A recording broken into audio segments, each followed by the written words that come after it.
बाप रे बाप आज एत बड़ गोटे झगड़ा हो केबे भी एक्सपेक्ट करनथिली।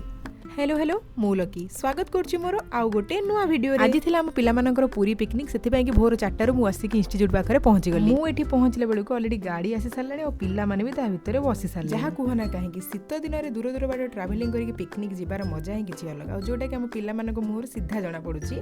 तो लागिला डोरी आमे चलिलु पूरी आ पिकनिक जाउछन्ती माने डांसटा तो कंपलसरी ना। तो सीट रे तो कहीं चुपचाप बसी परिबेनी। तो पिला माने हमर बॉक्स बजे कि धूम डेइले आ तांका सहित मते भी शामिल कर देले।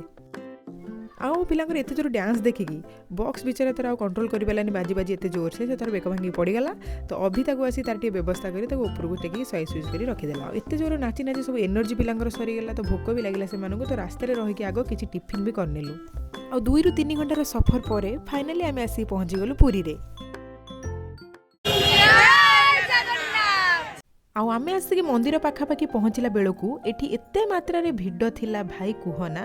ए भिड़ भितर मु कुआडे हजि जाइछि। जदि किए मते पाइबो कमेंट रे टिके कहिदेबो। आउ एठी आमे सखाळु आसी 4 रु 5 घंटा पर्यंत लाइन रे छिड़ा आइछु ठाकुरंकर दर्शन करिया पई कि।